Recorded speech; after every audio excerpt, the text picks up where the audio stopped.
Hello, and welcome to the Tex Mix podcast, brought to you by the Texas Signal, the largest progressive media company in Texas. I'm your host, Jessica Montoya-Coggins, and today we're talking about speech with Michael Shapiro. Hello. Hey, Jessica. Thanks for having me. Oh, absolutely. So Michael is a law fellow with the First Amendment Clinic at SMU Dedham School of Law here in Dallas. Prior to that, he was with NBC Universal in New York City, where he reviewed broadcast and podcast scripts. And oh my goodness, I could dedicate the whole episode to that. Well, I'm always happy to talk about my background. Could you give us a little preview of what you did? Yeah, let me tell you what I did, and then I'll tell you what I do now, because I think our clinic's a really cool thing, and I'd like reporters in Texas to know about it. So my first job out of law school was actually at Reporters Committee for Freedom of the Press, where I did a lot of work helping reporters sort of navigate public records laws and FOIA in particular. And then I transitioned over to NBC. I was there for a year. I was kind of learning what in-house practice is like and how you try to stop lawsuits before they happen. And I was doing some other stuff around drone shoots. TV stations more and more are using drones where they might have used helicopters in the past, but you have to kind of be careful of local and state laws and federal law, certainly. Did you ever get to work with Dateline? I did get to work with Dateline. I worked a lot with their kind of lawyer at the time. And Dateline, they cover kind of high profile crimes. So wherever there's a crime, there's a lot of public records. That was kind of my background and has been a big part of my legal practice since getting into it.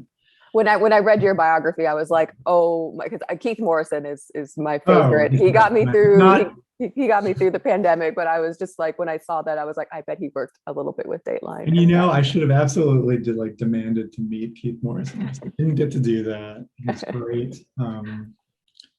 Yeah, he is very great. So now you are with the First Amendment Clinic at SMU. And so first off, that does sound extremely cool. But what do y'all do?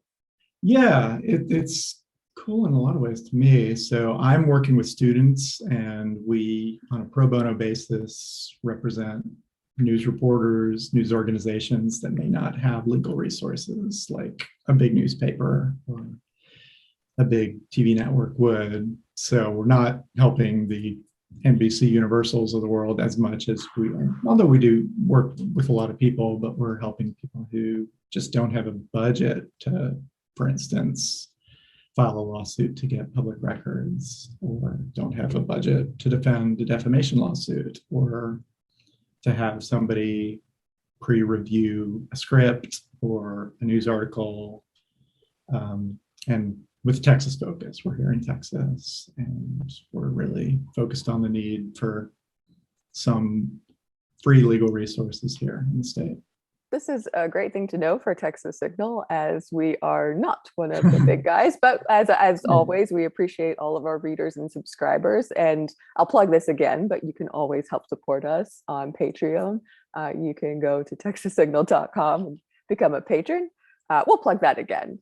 So I had the opportunity to talk with a colleague of yours at the First Amendment Clinic. This was when our gubernatorial candidate, Beto O'Rourke, faced a defamation lawsuit. So this was, I remember when this happened, it seemed very curious to me. Beto kind of just sprung it on everyone that this lawsuit was happening. And so the man bringing this lawsuit against O'Rourke, his name is Kelsey Warren. He is the co-founder and current chairman of the board of directors of Energy Transfer Partners.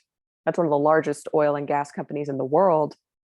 And his lawsuit seems to be seeking damages against O'Rourke for defamation, slander, and libel.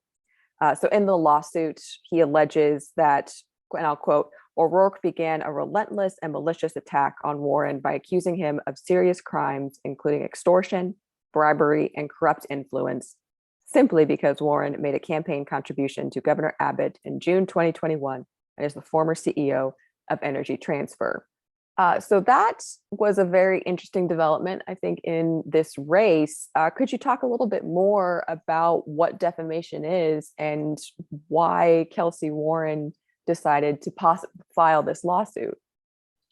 Yeah, so defamation happens when somebody goes out and says to other people something that's harmful to your reputation but false. In Texas, what you have to show if you're suing for defamation is that there was a false statement made to at least one other person, but certainly, if you're on Twitter and have a big audience, that would count. The statement has to be defamatory, so it actually has to harm your reputation in some kind of way.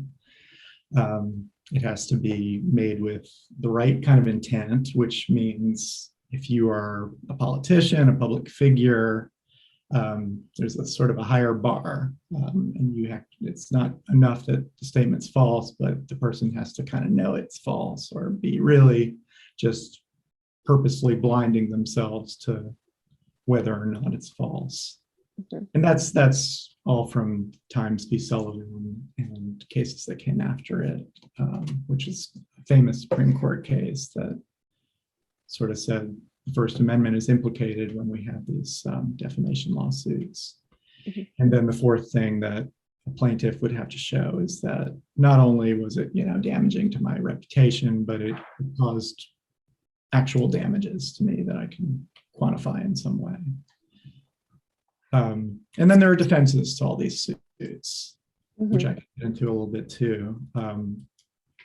I don't know if you wanted me to talk about kind of why, the second part of your question, I think, is why might Kelsey Warren have sued?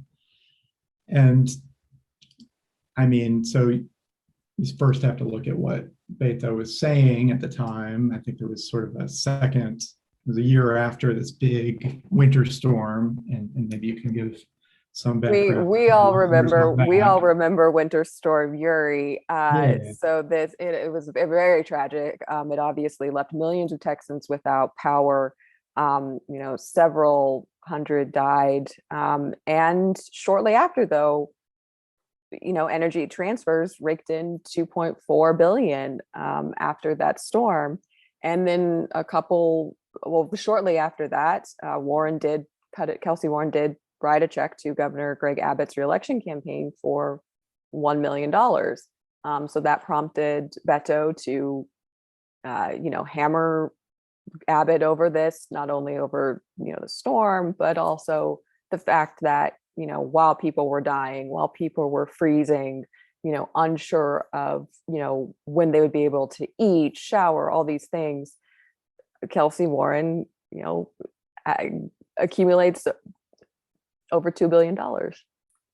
Right. Not just Kelsey Warren's company, and we should say his company, right? But gas supply companies and energy companies, some of them did pretty well in that storm. That just has to do with the way that these companies are regulated in Texas. And but obviously it's a source of controversy and something that people have written about. And what Beto is focusing on, I think, was that, some decisions get made at the state level about how we regulate gas companies, how we deal with spikes in prices. And after the storm, these companies, some of these companies doing really well. And so we get another storm coming, and O'Rourke is talking about this issue, he's campaigning on this issue. And I think there are 5 or 6 statements and some new statements that were added by the plaintiff in their amended complaint, but I can just go through some of them. Sure, yeah, let us know. You have to look at actually what was said and what they're suing over. So most of them are tweets. O'Rourke goes on Twitter and he says, "We won't be good to go until gas supply companies are ready for cold weather. But you, Greg Abbott, left them off the hook because gas CEOs like Kelsey Warren donated millions to your re-election campaign." Mm-hmm. That's one statement that actually names Kelsey Warren personally. he has some other tweets later. I think that was the first one that they focused on in the lawsuit. 5 or 6 days later, he's referring to the people who died in the February snowstorm, Uri, on Twitter, and says they were killed by incompetence and corruption of Abbott, who hasn't required gas CEOs to do anything because they've donated millions to Abbott's campaign. So, maybe that's a reference to Warren, maybe that's a reference to all the companies. Warren has been kind of a top executive at one of the biggest companies, but you don't see him named in that one. Yeah, I was going through, I am not a legal mind. Yeah, My sure. legal references come from really Law and Order. But it did seem like he had these series of tweets. Some of them do directly mention Warren. But as you mentioned, there is this extremely high bar for defamation. So it is not just enough for you basically to say, so-and-so is corrupt, which is a good thing for us at Texas Signal, who do that pretty much on a daily basis for various individuals. So for cases that have been successful with defamation, what sort of is that goes from sort of that bar of just, it is truly harmful, and this is how we proved that, or it was done with that intent of doing damage? Yeah, so I think I probably went a little fast over it, but Times v. Sullivan is this kind of landmark Supreme Court case where the New York Times was sued over a political ad, basically, or an ad about some officials in the South who were in power, police power, and were being criticized by people in the civil rights movement. And they get sued over that. The Supreme Court says, even if those statements, some of them were false, if you're a publicly elected sheriff or police commissioner or just a public official, basically, you have to prove actual malice. And that's a legal term. So it's not necessarily kind of the layperson's, like, what is malice, maliciousness, but what that plaintiff will have to show, if they're a public official at least, is that the speaker, the person being sued, knew that the statement was false, or uttered the statement with reckless disregard for what the truth actually was. And that has proven to be a high bar. That's by design. The Supreme Court says, when we're talking about public officials and public actions, we want there to be a real free flow of ideas and people to be able to be critical, even if, maybe in a few cases they turn out to be wrong later. We still want to have that dialogue. And that's been extended to public figures who are not necessarily elected officials, but people who tend to be, very prominent and involved in public affairs in some way. And so you see that in this lawsuit, or in the First Amendment, the amended lawsuit. I'll pull it up just so I have it in front of me. I can quote from it. But one thing that's going to be important here is Kelsey Warren, a public figure. I believe that his team has said that they say he's a private citizen who has not spoken publicly, not sought publicity concerning matters that O'Rourke is talking about. And therefore, insinuating that he's committed extortion or bribery, that's going to be tough to do, is what they're saying. I guess that is a question. If you're a Fortune 500 CEO, if you're a Fortune 500 CEO, and he has donated a lot, and we're both in Dallas, there's a giant park downtown that he basically bequeathed. And I guess this is a little reminiscent of the Larry Flint trial. That for me is what I always think of when I think of defamation. But Texas actually does have a history of defamation cases, especially for political figures. Could you talk a little bit? And when we were writing about this for Texas Signal, your colleague mentioned this case, but this case, Carvey Brasher, and what that meant for defamation. Yeah, well, I can absolutely get to Carvey Brasher because that's, one of these cases that's has to do all with the political campaign and the type of speech it's made there. But I think it might be good just to sort of talk about this public figure distinction because Oh, sure. Yeah, absolutely. that oftentimes is kind of the decisive thing in a case where you have somebody who's, they're not the governor being sued, right, or who's suing, but it's somebody who's, we all know him, or a lot of people know the plaintiff here, but what does state law have to say about whether they are, held to this higher standard? We do know that Kelsey Warren made this $1 million contribution to Greg Abbott, and he contributes to certain, he's in the political sphere as a donor and gives to candidates. Sure, he's a major fixture actually for on the Republican side. He hosted when Donald Trump was running for re-election in 2020. He hosted him at his Dallas home. So he holds events apparently. I mean, I don't know his whole background as well as you're going to know it, but we know he gave a ton of money to Abbott, and it's a matter of state law, who is a public figure and who is not. I don't know of any cases that say, a political donor is a public figure, or a really big political donor like this is. There's certainly Supreme Court case law that says money is speech, and it's a way that we speak and express ourselves, and that's controversial, but that's Supreme Court precedent. So you might be able to say, well, that person's speaking a lot if they're giving $1 million, and that might bring them closer to the controversy that O'Rourke is talking about. He's also, like you said, runs just a huge energy company that was certainly controversial in the aftermath of that storm. Mm-hmm. And there's a test for this. So what Texas courts will go through is they say, is this a public controversy that was being talked about? That's one of the prongs. Is it a public controversy that people discuss and people other than the immediate participants, I guess those would be Warren and Abbott in this case, are likely to be impacted by? And then does the plaintiff, in this case Warren, have more than a tangential role in that controversy?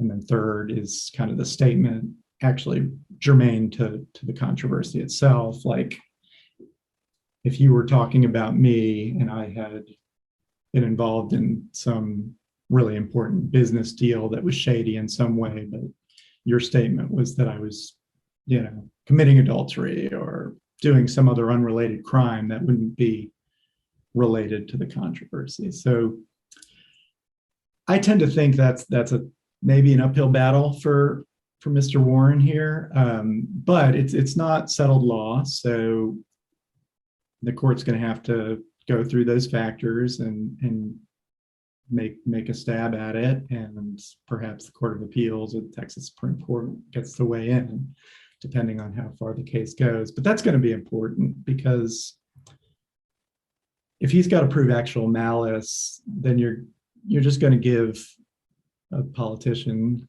O'Rourke, on Twitter more leeway to say, sure, I'm saying Abbott was acting corruptly, but it's just throughout all those statements, you're just going to say, well, maybe that was opinion, or maybe when O'Rourke talks about extortion, he's not, talking about it in a legal sense so much as,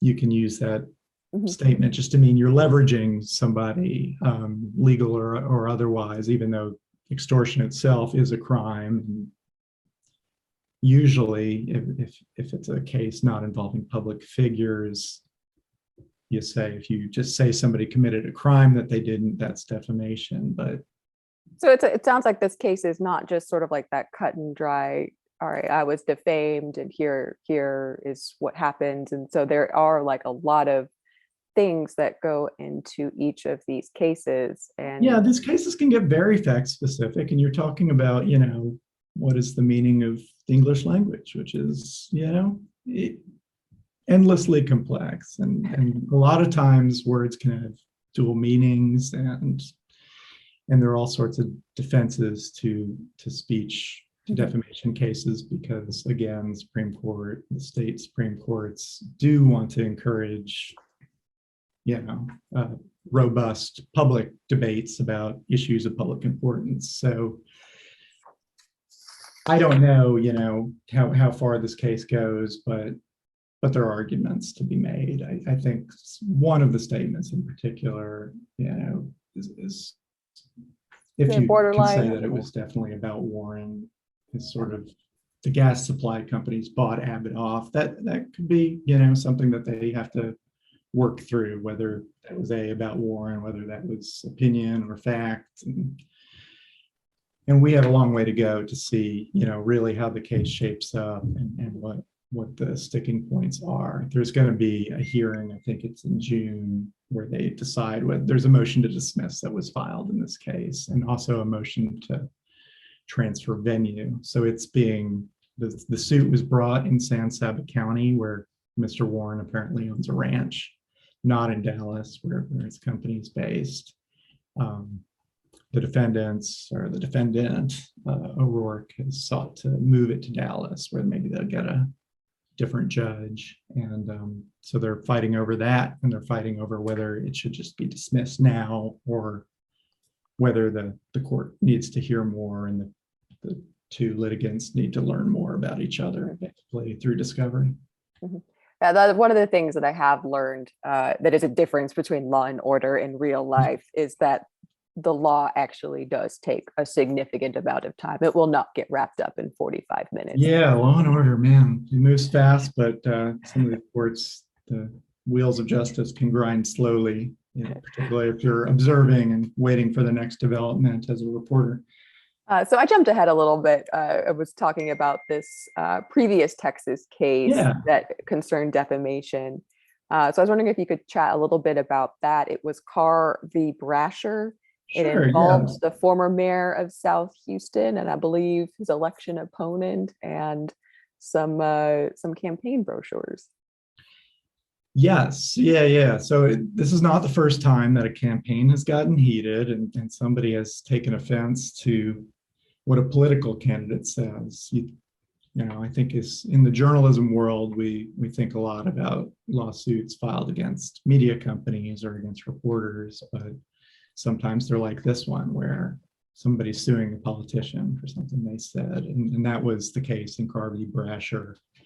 You had, I think it was a challenger who was running for mayor of this city, I guess, just south Houston. I think it's an enclave in Houston, if I'm remembering that correctly. And these were kind of, you read them today and you say that this sort of sounds a little quaint almost. like a very nice insult to be. I know, yeah. So one of them's like, the mayor said no tax rate. It's baloney. What's wrong with City Hall? And so that's defamatory, apparently, because it insinuates that the mayor raised taxes, I guess. And what kind of management has this mayor brought to city government? Accused the mayor of leaving the city to ruin. You have only 4 months left to ruin us before the election. I think he called the mayor's administration, compared it to a banana republic with a police state mentality. So some of them, are a little bit edgier than others. The baloney thing, I hope my worst opponents say that I'm full of baloney. Yes. But it accused him of cronyism and some things that aren't so nice. And basically, the court in Carr v. Brasher, this goes all the way up to the Supreme Court, and gets sort of, first the defendant wins at the trial court level. The Court of Appeals in Houston says, no, we don't think this case is so easy.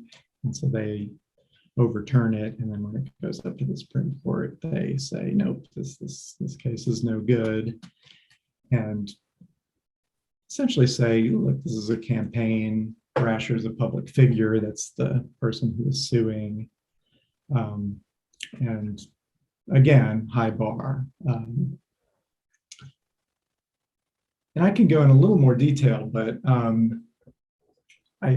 you Yeah, don't see much discussion of that case in the filings in Kelsey v. Warren, and it's a different kind of case because it's one candidate suing another. So you don't necessarily, it's not as hard a case in terms of the public figure thing, but it seems like it did enshrine a little bit of what sort of defamation is in Texas, or what reaches that level.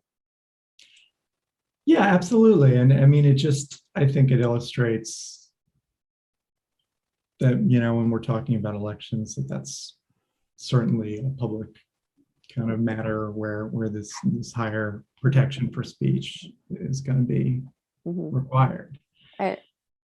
And so there certainly are a lot of high profile defamation cases that have occurred or are ongoing. I know I personally, the whole Johnny Depp Amber Heard trial is it makes me uncomfortable. I don't necessarily like it. But are there any other cases that have caught your radar in the past couple of years that you think have been interesting, or maybe alerted the public to defamation being this legal concept? Yeah, I mean, I guess especially in terms of, if you're somebody who's observing Warren v. O'Rourke, because I think who is a public figure is going to be important there. You have Sarah Palin, who's sued largely to challenge this idea that public figures who are suing somebody for libel should have to be made subject to that higher standard. There's sort of a movement and a couple of Supreme Court justices who want to revisit, not necessarily Times v. Sullivan, which talks about speech about public officials, but some subsequent cases that expanded that to just speech about celebrities or speech about public figures. And I do think there's some appetite among, I don't want to say conservatives, but it's maybe a little bit more people on that side of the spectrum. It's Clarence Thomas is the sort of maybe the leading person who's been pushing for this, but to revisit whether public figures sort of get held to that same standard. So Sarah Palin sued because the New York Times had written about, I guess it was something that was put out by her political action committee, and it was, I believe, after she was publicly elected. She was no longer the governor of Alaska. She was not even, running to be vice president of the U.S. at that time. And I don't know that that's the best vehicle to challenge the public figure standard, because she's just such a big person and so intricately involved in the political sphere. But you kind of see that same tension here with Kelsey Warren saying, I'm a private citizen, even though certainly he's involved in politics and has, puts his money behind candidates, and a lot of it more than most people. Yeah, I know the New York Times editorial board did issue a retraction later that day, and I think they did. Bennett testified, the former editor testified to it being a hastily done thing. There, sadly in our country there are many shootings, and so they had written something and said that Sarah Palin had done something which she hadn't done. But I remember, in that trial, which it did go to trial, and they did show clips, I think, of her many public appearances post political life, including The Masked Singer, which I have to imagine that's the first time The Masked Singer has ever been used as evidence in a trial, although I could be wrong. Yeah, no, she gets asked during, I guess, when she's on the stand about, you were on The Masked Singer, right? She said, yeah, it was one of the most fun things I did. The reason she's asked about that is, people who are on The Masked Singer tend to be celebrities and therefore public figures. And she's done some things that definitely, continued her celebrity in this country, and we still know who she is. So if that public figure standard means anything, she's got to show more in a defamation case than just Joe Citizen, Joanne Citizen out there who, is just completely unknown to the public until they get mentioned by somebody somehow. Yeah.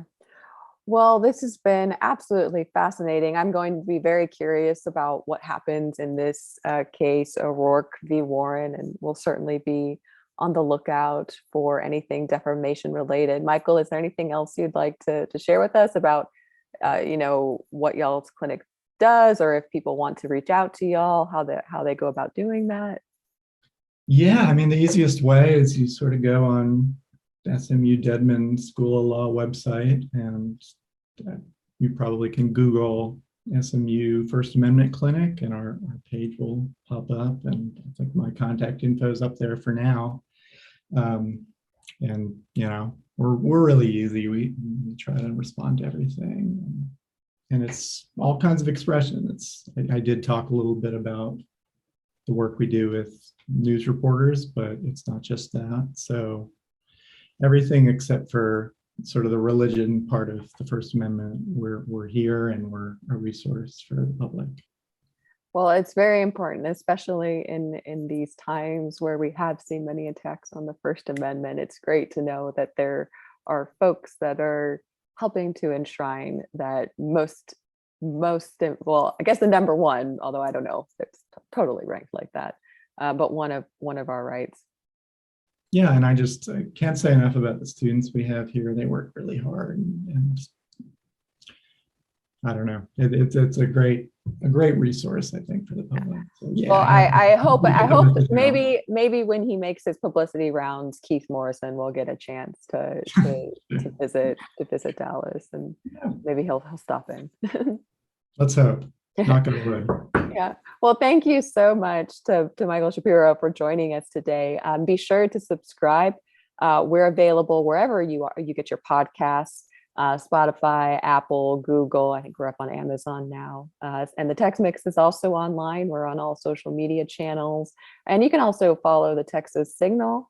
As I mentioned before, we are on Patreon. You can go to texassignal.com/donate and become a patron. All right, guys, thanks so much. We'll talk to y'all soon.